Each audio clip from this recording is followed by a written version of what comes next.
ఆయన పేరు నందనార్. పరమశివ భక్తుడు. కానీ ఆయన ఒక పేద దళిత కుటుంబంలో జన్మించారు. ఆ కాలంలో ఉన్న కట్టుబాట్ల వల్ల ఆయనకు గుడిలోనికి రానిచ్చేవారు కాదు. కానీ నందనార్ మనసులో మాత్రం ఎప్పుడూ చిదంబరం నటరాజు స్వామిని ఒక్కసారైనా చూడాలనే కోరిక బలంగా ఉండేది. రోజూ పొలం పనులకు వెళుతూ రేపు వెళ్తాను చిదంబరం, ఎల్లుండి వెళ్తాను చిదంబరం అని పాడుకునేవాడు. అందుకే ఆయనను తిరునాళ్ళై పోవార్, రేపు వెళ్ళేవాడు అని కూడా పిలిచేవారు. ఎన్నో ఏళ్ల నిరీక్షణ తరువాత ఆయన చిదంబరం చేరుకుంటారు.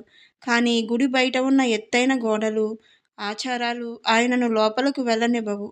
చిదంబర క్షేత్రం బయట నిలబడి గర్భాలయంలో ఉన్న శివుడిని చూడాలని తప్పిస్తాడు. కానీ అక్కడ ఉన్న ఒక సమస్య ఉంది. గర్భాలయానికి నేరుగా ఉన్న నంది విగ్రహం చాలా పెద్దదిగా ఉండడం వల్ల బయట నుంచి చూస్తున్న నందనార్కి శివలింగం కనిపించదు. అయ్యా, నీ నందిని కొంచెం పక్కకి జరగమని చెప్పు స్వామి, నీ రూపం చూడనివ్వు అని కన్నీళ్లతో ప్రార్థిస్తాడు. అప్పుడు జరిగింది ఆ అద్భుతం. సాక్షాత్తు ఆ పరమశివుడే నందితో ఇలా అన్నారట: నా భక్తుడు నన్ను చూడాలని తప్పిస్తున్నాడు. కాస్త పక్కకి జరిగి దారి ఇవ్వు అని. ఆశ్చర్యంగా అక్కడ ఉన్న భారీ నంది విగ్రహం పక్కకు జరిగింది. ఇప్పటికీ మీరు చిదంబరం వెళితే నంది విగ్రహం గర్భాలయానికి నేరుగా కాకుండా కాస్త ప్రక్కగా జరిగి ఉండడం చూడవచ్చు. అంతేకాదు, నందనార్ భక్తికి పరీక్షించిన కొందరు ఆయనను అగ్నిలో దూకమంటారు.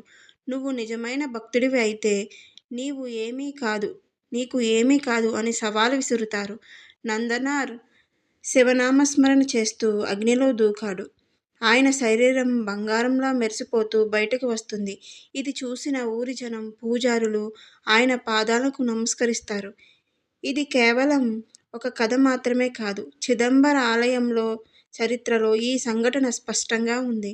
సాధారణంగా ఏ శివాలయంలో అయినా నంది శివలింగానికి సరిగ్గా ఎదురుగా ఉంటుంది. కానీ చిదంబరంలో మాత్రం నంది పక్కకు జరిగి ఉంటుంది.